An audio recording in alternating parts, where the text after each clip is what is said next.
Ladies and gents, welcome back to the Pole Position YouTube channel. And another race review for race 3 of the Japanese Grand Prix. I've been doing this for a very long time, 5 weeks between races, so it's going to feel very strange considering we've had 3 races in 4 weeks. But look, a lot to talk about from yesterday's race. Again, more talk about, unfortunately, the regulations with another interesting weekend with the regulations. Let's go with that. But more importantly, I'm wearing the kit. Oscar Piastri, a great day out for him. What could have been? We'll chat about the safety car and the pace of the front runners. I'm going to talk about also, I guess, once again, Red Bull and where they're currently going wrong. But let's start off the top. What a race start from Oscar Piastri, from both McLarens in general. Piastri off the line, qualified in the end, right at the top end of the grid. But then we didn't think he'd get the jump. He actually flew past George Russell, flew past Kimi Antonelli, had another poor start off the line and got up into P1, followed through by his teammate there in Lando Norris, went around the outside of George Russell and picked up a couple of positions up into P3, while Charles Leclerc did the usual for Ferrari and got off to a quick start.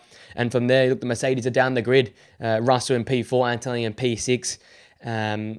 We'll talk a little bit, I guess, Antonelli's overall race a little bit later on, but didn't quite engage the clutch enough and then got the wheel spin off the start line. Another driver error. We'll talk about how that will build up and impact, I guess, as we go forward in this season here.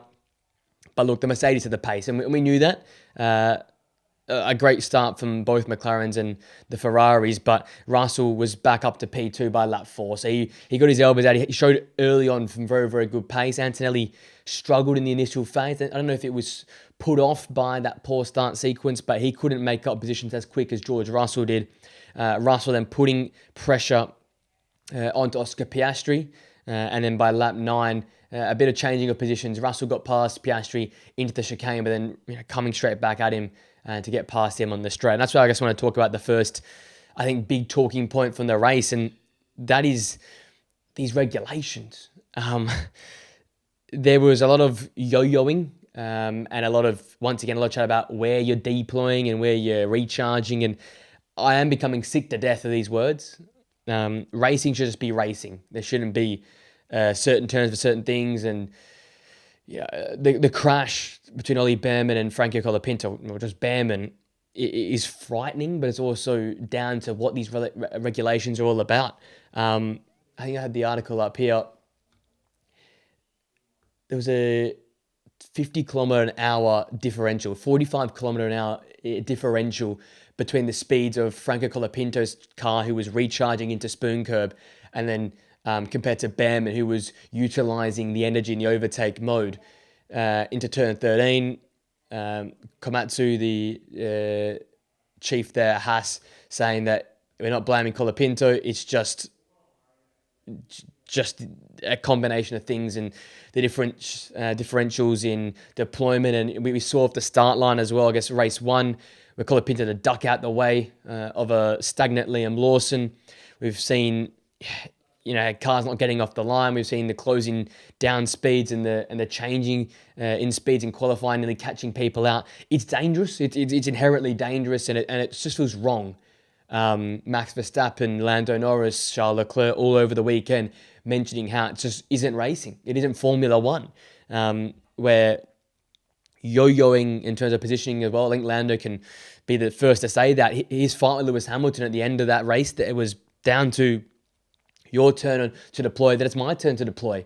And we had DRS change in the past, and now we've got, I guess, battery chains or energy chains, because as much as I know Suzuka's not an easy track to overtake, and I guess we're seeing cars at least following a little bit better, you use your deployment to get past someone, they're going to fly straight past you. We saw the Lando Norris and Lewis Hamilton fight towards the end of the race. We saw how Charles Leclerc literally flew past George Russell going into Spoon Curve, and we saw how Behrman had to take avoiding action and crashed due to the closing speed on Colapinto.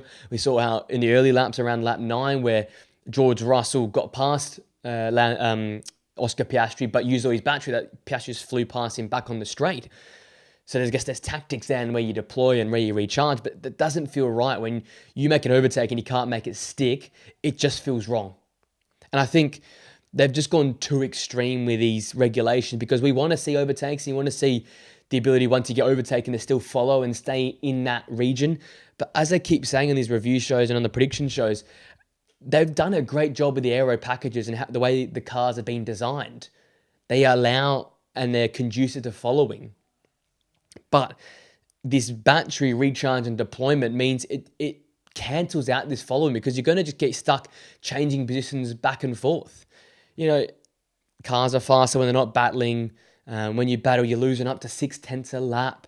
You're getting literally cars almost go stagnant in positions and 40 kilometer an hour differentials because of the impact of deployment versus recharge. And I just think I like the premise. We just need to tone it down a good 50-60%, because it is too extreme right now, and it's creating for dangerous conditions, which we've seen already this season, and it's also creating for really not authentic racing, not authentic overtakes. It feels superficial, it feels fake, and it doesn't allow for storylines to build and to become, phases in and out of races, because you look at the top six, they were basically within 4 or 5 seconds of each other the whole time around.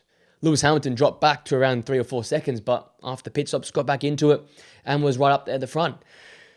Yes, Kimi Antonelli in fresh air kicked away and built a 15-second gap to Oscar Piastri, but that's just inherently the pace of the differential between the Mercedes and the McLaren. And this whole seesawing back and forth, you could see, because Oscar Piastri said it on the radio, he felt he could have kept George Russell behind him for the rest of the race, because the give and take with the overtake and boost mode and recharge, you can sort of just stay in these trains for 90 laps, as it felt like here at Suzuka. So yes, you're going to get tracks where you can just fly past and just keep yo-yoing positions. You can also get tracks like Suzuka where you're going to stay close enough, but never close enough to overtake. But then when you do get overtaked, you're going to be just countered because of the differential in energy. So I just thought it was a really, really eye-opening race for the regulations and how poor they really have been. And it's really good we've got this sort of 5-week gap, one for Ollie Behrman to hopefully recover and be fit enough to drive when we go to Miami, but also to have a real good hard look at these regulations, because it wasn't a great spectacle yesterday. I think early on, like with any regulations, you're going to get great racing because people don't know what's going on. But I think we're discovering that these regulations, the aero half of it is fantastic. You can follow cars, you can stay within 1 to 2 seconds without really in too much degradation on the tyres and overheating.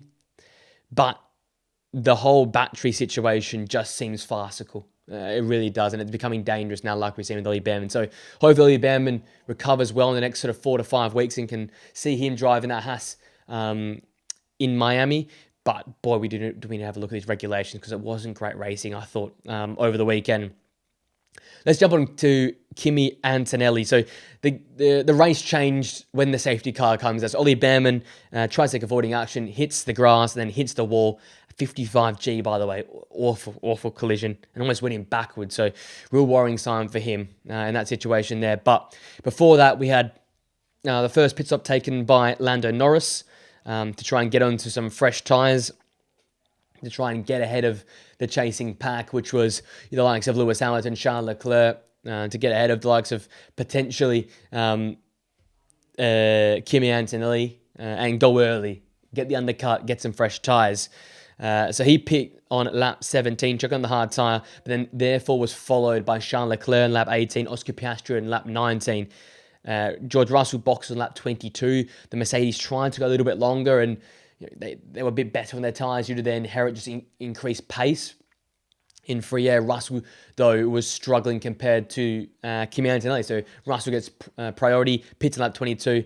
The safety car comes out in lap 23, allowing Antonelli and Hamilton to pit for free. And both then came out at the front of the pack. From there, once Antonelli was at the front of the pack, the race was basically won. He had to get a good restart against Oscar Piastri. He did that quite easily and then cruised off. So there's two things to talk about here with Kimi Antonelli. One being, the youngest ever championship leader, leading a championship as a teenager, back-to-back wins as a teenager, managing the weekend really well. Looked the quickest car all weekend. But the second thing you can talk about is the luck of the safety car, and then also the mistakes again. So Australia, poor start. and then sort of worked his way through the field, coming to P2. The Mercedes were a good 7/10 quicker in Australia. It sort of felt like if he didn't finish P2, it would have been a debacle. I think let's go with that. In China, did very, very well. Benefited, though, of George Russell's engine problems in Q3. Got on a pole. Again, dropped back a little bit, but worked his way back to the front. But then towards the final few laps, a lock up, a couple iffy moments with the rear end as well towards the end of that race there. And then this race, benefiting from the safety car. Not having the clutch down and getting wheel spin off the line. It was a funny weekend because of the fact that I thought he was fantastic up until Sunday. Sunday, though, mistakes were there. And I think when we talk about a championship battle and we talk about winning a World Drivers' Championship, you need to be consistent. I think that's why I still have George Russell as 1A. And I think that's why a lot of people see George Russell still as a big favourite, because Kimi Antonelli, despite there being a lot of pace there and the belief seemed to be there in the car and the drive was fantastic, on Sunday, the mistakes are still there. Dropping a 6 again from the start, benefiting from a set. I really think he might have been quicker than George Russell. He might have got a bit of a battle, and I thought that would have been one of the great battles to watch from the weekend. But I could not see him going past Oscar Piastri. I know he had good pace, but Oscar Piastri had enough pace to keep Russell and co behind. He really did benefit from that safety car there. And I guess you can't really hold it against him because you got to make your own luck, as Toto said on the radio. But these mistakes that keep rearing their head is the reason why you can't be a world champion, because it's going to be between George and Kimi.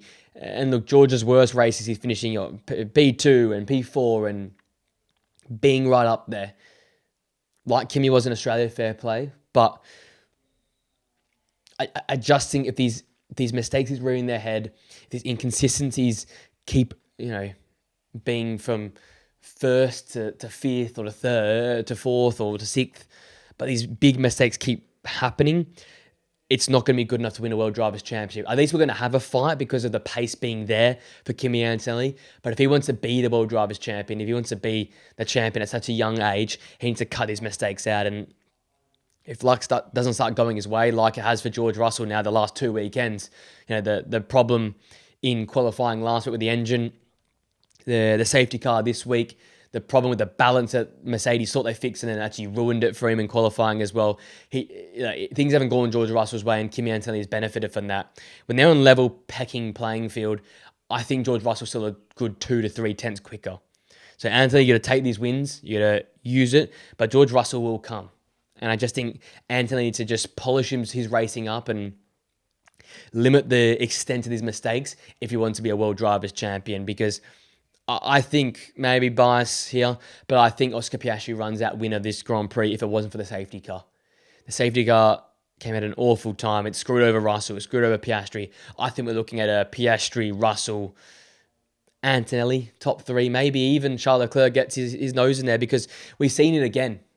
This Mercedes, like the initial hybrid era, is really bad in traffic. It struggles to overtake when it's in the dirty air, when it's following a car, but when it's in clean air, you see the difference. Anthony built a 20-second gap near on by the end of the race there, whereas George Russell struggled to get past cars in the field, and Anthony struggled as well to get past cars in the field until he was released into clean air when everyone had pitted. So, look, big win for him. Fantastic job. Not taking anything away from him, but we want to see a more polished Kimi Antonelli if you want to really regard him as a World Drivers' Champion, real serious contender. He's a contender. He's always going to be. He's in a Mercedes. He's got Bono as his engineer. He's got a great team behind him. But when you look at the drivers on just raw ability and quality, not the talent, just the ability and the consistency, George Russell's still night and day for me ahead of Kimi Antonelli. It's a fantastic win. Don't get that twisted. But we need to see more consistency for this young driver if you want to consider him a real threat for this World Drivers' Championship title. But look, back-to-back wins for him. In the end, let's see how far ahead he was. He was 13 or going on 15 seconds for this one here. Leads the Drivers' Championship now by 9 points over his rival in George Russell. He's been very good in terms of maximising every opportunity he's got this season. We've got a massive break. He even said it. He'll want to work on a few things, sharpen a few things up. Look, he's been mentored by Max Verstappen, for God's sake. He's going to be a fantastic driver. He's going to dominate for years to come. But if he wants it now and wants it this season, it's going to take a lot of hard work, and it's going to take a big response, I feel like, coming out of this mini in-season break we got going on here. Oscar Piastri, I thought, as I said, should have won it, I thought, without the safety car. Maybe that's a bit biased for me. I guess we'll get onto him now. I thought it was an absolutely stonking weekend from Oscar Piastri. Didn't put a foot wrong. Silence all the critics. I think you can say that. But so free practice 1, he was 4th fastest, 2/10 back of the quickest time of George Russell with the 1:31. In the practice 2, he was the quickest on track by a 10th from Antonelli. In practice 3, he was a second back of Kimi Antonelli with the 1:29. They really turned the wick up. Wasn't much running from the McLarens in practice 3. Qualifying P3, fantastic job, stonking lap from him. Yes, Antonelli and Russell probably could have gone quicker without some mistakes, and obviously for Russell, he's carving problems. But the fact that he just managed that race so well, that was the Oscar Piastri we saw from the first 3 quarters of last season. It was that sort of Kimi Raikkonen level of coolness and calmness over the radio, just got his head down and just pumped in lap after lap after lap. And at times he was 7/10 slower than Antonelli. At times everyone seemed faster than him, but they can never close that gap. They can never challenge him. And yes, we saw Russell pass him once, but he got straight back past him on the main straight. I think, look, these regulations are silly and stupid, but I think he understands them and he will maximise them. And I just think this McLaren had a massive jump. We're going to talk about McLaren in general. They had a massive jump this weekend from 2 DNSs to a week off, and then this week they also got some data. They crunched some numbers, and they got the best out of this engine, which they could right now. I still think in the corners they're struggling a little bit, but when you got a smooth driver like Oscar Piastri, that's been a good sort of 2/10 quicker than Lando all season long in qualifying in particular. He's strung together a full race distance now, and you saw the quality on display. You saw the consistency. You saw the threat he had to win the race. And I think if McLaren have the same sort of starting level of dominance like Ferrari do over the Mercedes, as long as he qualifies on the front 2 rows, he's going to be a threat for race wins, in particular at tracks where it's not easy with long straights or double overtake mode zones where the Mercedes can just boost, overtake and fly past. When it's tighter, more technical circuits with higher speed corners, like we see here in Suzuka, the McLaren has enough over the lap, and Oscar Piastri and Lando Norris are good enough drivers to keep these Mercedes behind, that I think we could be seeing McLaren race wins or podiums more frequently, maybe in the first half of the season, where I thought we'd take the European swing and the summer break for them to really come into their own this season. We haven't really seen Oscar Piastri race, so I guess this is the first time we've seen him out there utilising these overtake and boost modes and recharging and deploying, and he just did a fantastic job at it. And it's look, these regulations, as I said, are silly and stupid, but a driver like Oscar Piastri is so consistent and oozes that coolness and calmness about his driving. It benefits that, because the more rash you are with these regulations, the more silly you are with your overtake mode and your boost mode. You saw what happened to George Russell. You just get stuck going 40 kilometers an hour slower into a high-speed corner like Spoon Curve. So I just thought it was a really, really impressive weekend for both McLaren, but also Oscar Piastri. Have not raced a single competitive lap and then go and lead the race, and probably should have won the race if it wasn't for a unfortunate safety car. The way he held off George Russell, the way that he kept Charles Leclerc, George Russell, Lewis Hamilton and co at bay whenever they attacked him, it was just fantastic. Look, the McLaren package is always going to be there. We know they've got that quality. They've got a great team. Look, they made up so much bigger ground 4 to 5 years ago when they made that big jump to compete at the front once again. And Lando and Oscar are a great combination. And now that they're not fighting both each other for a title, the teamwork will be there. This is where Papaya rules will actually become handy, because they'll fight as a team to climb their way up this grid. And where the Ferraris are allowed to battle, and fair enough so, I think Papaya rules actually might be beneficial this season to make up some important points to get into the podium, because if these two work together with how BS these energy rules are, if you start slingshotting with each other up the grid whilst Mercedes are fighting each other, whilst Ferrari are fighting each other, we could be seeing some 2-3s, some 2-4s, some 3-4s, where McLaren are overperforming week in, week out because of their teamwork and their consistencies of their drivers. They're very, very good drivers, and once they get in a rhythm, once they get the flow state. And I think Oscar Piastri found that, and I think McLaren found some pace over the weekend. While we're talking about side-to-side battling, boy, was it crazy. Lap 41 onto lap 42, side-by-side moves. Charles Leclerc holding it and sticking it around the outside on Lewis Hamilton into turn 1 on lap 42. What a move that was. And then both drivers did major overtakes. Hamilton on Norris, Leclerc on Russell, both into turn 1, holding it around the outside. Look, these guys might not win the Constructors. They might not win a race for a little while, but they've given us the best entertainment of the season. That was some crazy moves into turn 1. That was some great side-by-side battling from both of them. A shame that Lewis Hamilton just never had the pace this weekend. He was complaining of deployment issues all weekend long. To be honest, shame with Charles Leclerc. The Ferrari engine doesn't work as well, obviously, as the Mercedes. We know that, but the deployment, it seems to be more and more of a problem, in particular for Lewis Hamilton this weekend. So they've got some work to do in terms of maximizing their deployment to keep the Ferrari cars within touching distance of the Mercedes. I think the 1 lap pace is solid enough. It's nowhere near the party mode and the Q3 mode where Mercedes turn up the wick. But Ferrari can't just be happy with where they are, because McLaren have already made up so much ground, and now they've started a race, look bloody dangerous.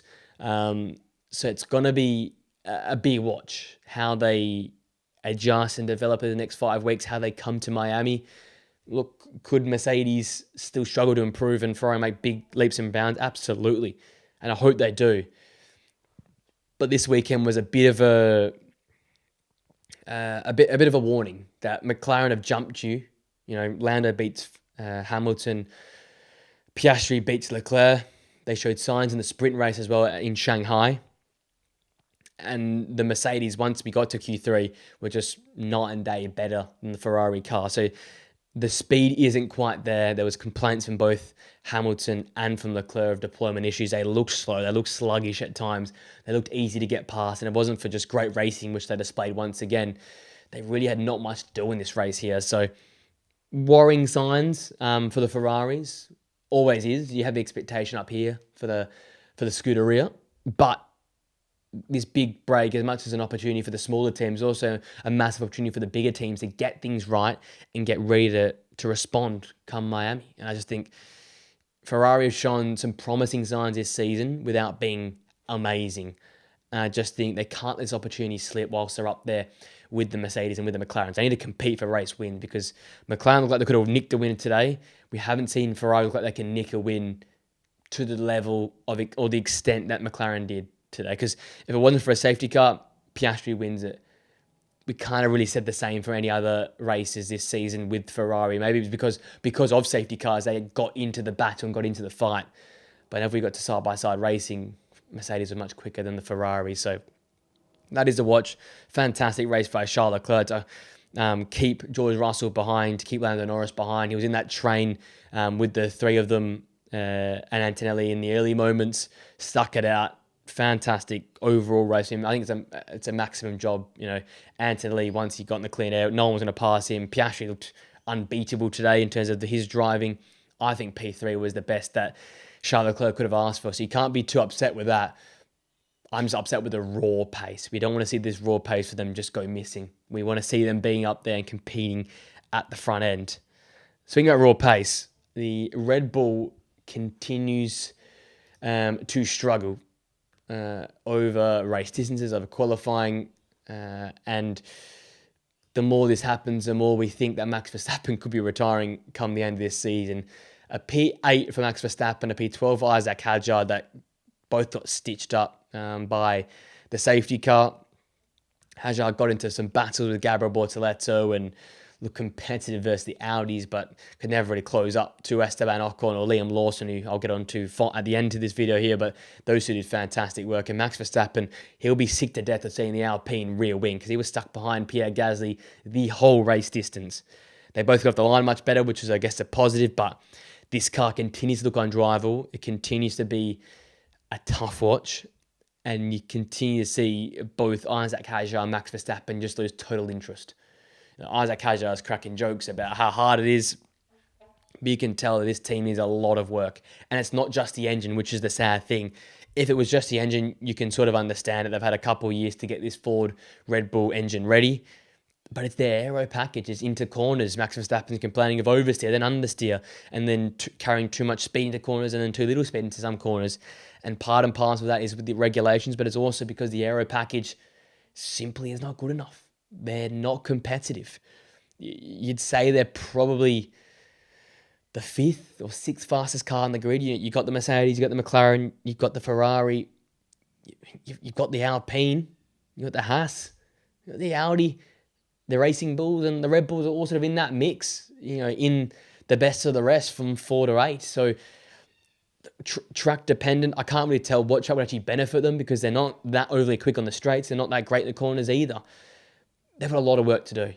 And if they want to keep Max Verstappen interested and engaged in the sport, because we all want him here, but I can totally understand why he wants to leave this sport because the regulations are not great, and he warned us about this a few years ago, and his team has not done a great job to maximise the car for the regulations either. It's a really tough drive.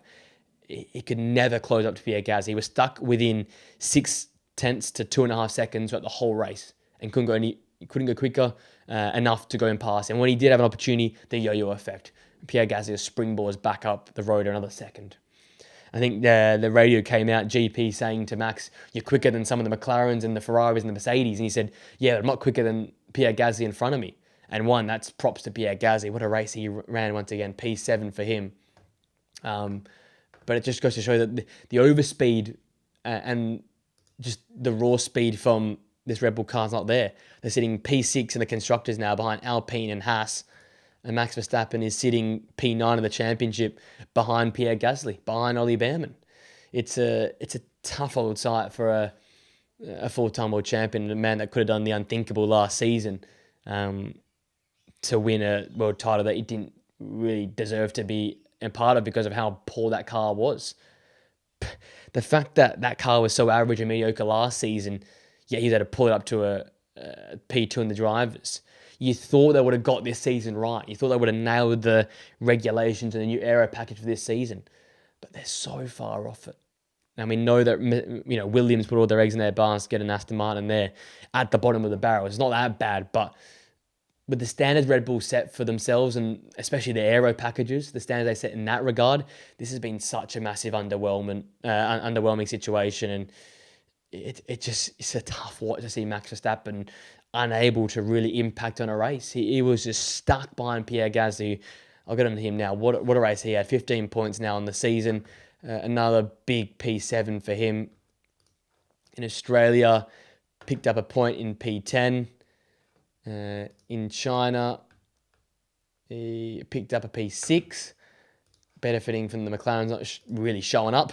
And this one here, P7. So the consistency's been there. He's been the best of the rest, basically, every weekend outside of the first weekend, where the Alpines really struggled for raw pace, which was, I thought, a worrying sign. But the Alpine's got speed. It's got some really good quality in that car. Great to see the Mercedes engine is inside it and working.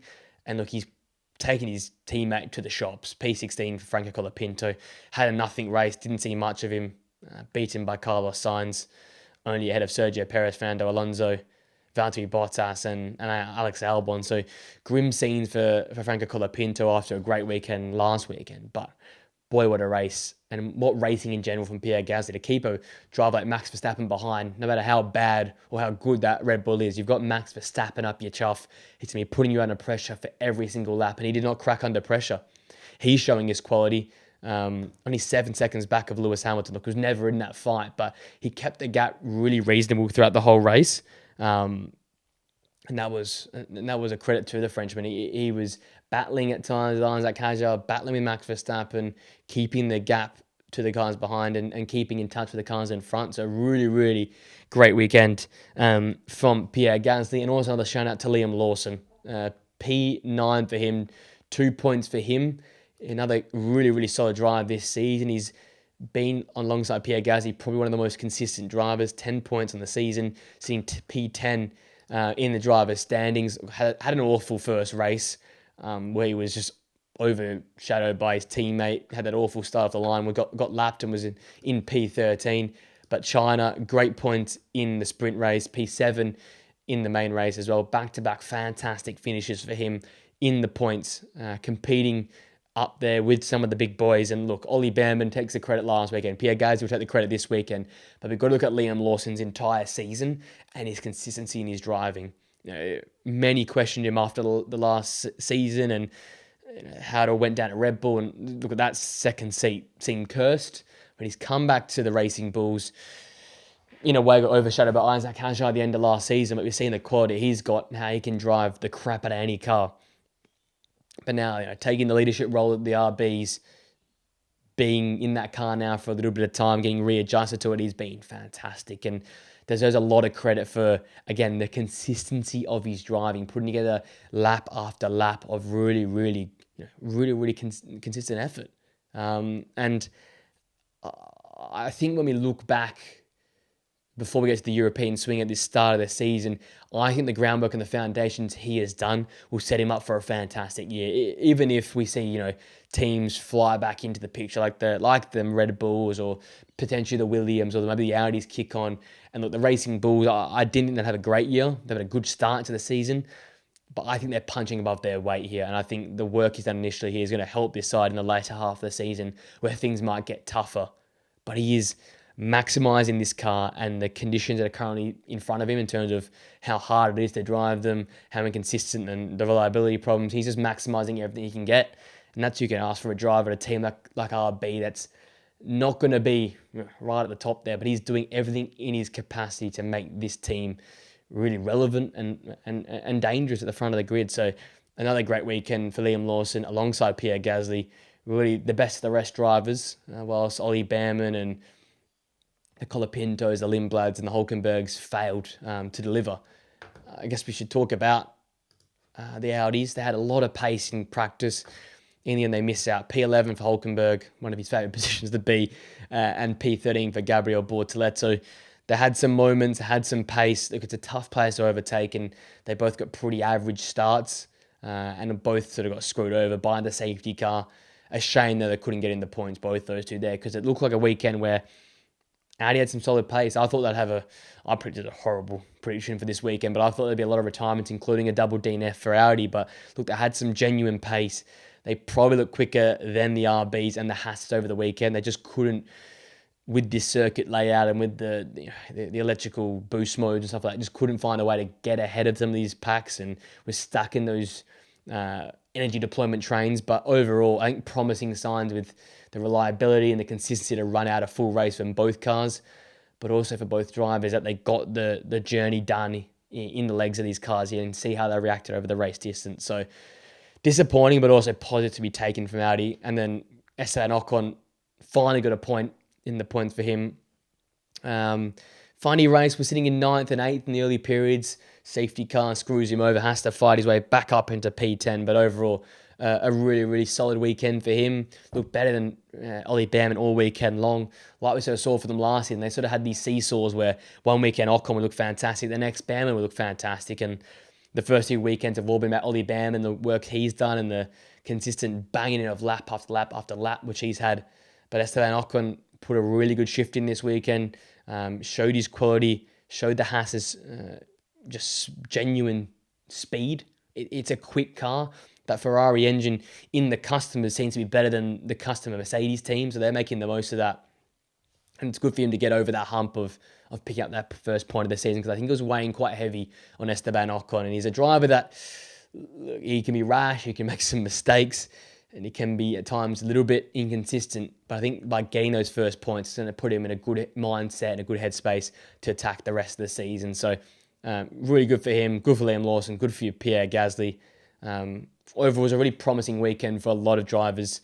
Just disappointment, I guess you can talk about, for George Russell and Lewis Hamilton, as well as obviously the Red Bull team. Shout out to Fernando Alonso, finally finished a race ahead of Valtteri Bottas in the Cadillac, but behind Checo Perez and Stroll, Ollie Behrman, the only two to DNF in this race here, which is a shame. My predictions were absolutely awful from this weekend. I tried to go bold and it didn't land at all. Driver of the weekend, I'm going to give to Oscar Piastri. I thought he was fantastic. Drove the crap out of that car there, and I thought deserved a win if it wasn't for the safety car. I think very, very impressive. Obviously, moment of the weekend or moment of the race has to go to Charles Leclerc and Lewis Hamilton battling away into turn one and down the main straight. I think that was fantastic viewing once again. And they continue to give us fantastic moment after fantastic moment. And I guess the underwhelming or the disappointment from the weekend, it's tough to really say. I think I will give it, though, to the Audi team.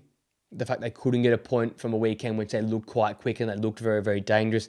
I think that was quite disappointing for them. They couldn't maximise on it.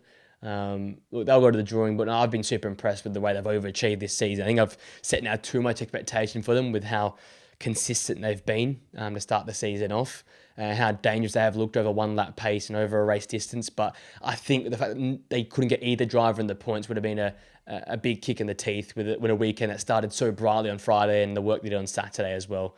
So yeah, Oscar Piastri for me, most impressive moment of the weekend. The two Ferraris going side by side and disappointment being the Audi team. Let's review my predictions. Pole position, Kimi Antonelli. Well, nailed that to a T. I did I put... Oh, I've got written here Kimi Antonelli to win the race. I thought I had George Russell to win the race. Let me check that. I'm pretty sure I had the other way around. What did I say? Yeah, I had George Russell win the race and Kimi Antonelli in second, Lewis Hamilton in third. That did not happen. Lewis Hamilton didn't go out the weekend. I thought he would carry over the consistency from China. A little bit worried there about how that happens. George Russell P2 wasn't to be. Just, again, another bad a weekend of luck for him. Antonelli in first. George Russell in first, Antonelli in second. Close, no cigar for that. The good Max Verstappen. Can I give him the good? I'm going to be nice and say yes, considering he started in P11 to finish P8 and get past some probably quicker cars than him. It's a tough one because he didn't get past an Alpine of Pierre Gasly. But I'm going to give myself that just because I called Max Verstappen's name out. The ugly of Audi having more failures, that just didn't happen. Esteban Ocon for P12, that also didn't happen. And the storyline of seeing major struggles with engine failures, I said out of the big three, 6 not finishing with engine failures, nowhere near. We had one reliability problem with Aston Martin, no surprises there, but also one massive crash for Ollie Ben. Only 2 drivers didn't finish the race, so that's a big step forward, I guess, for the teams and the consistency and the reliability of these cars. But not quite my prediction of 6 cars all not making it to the end. But there we go. That's the weekend wrapped up. That is the Japanese Grand Prix review.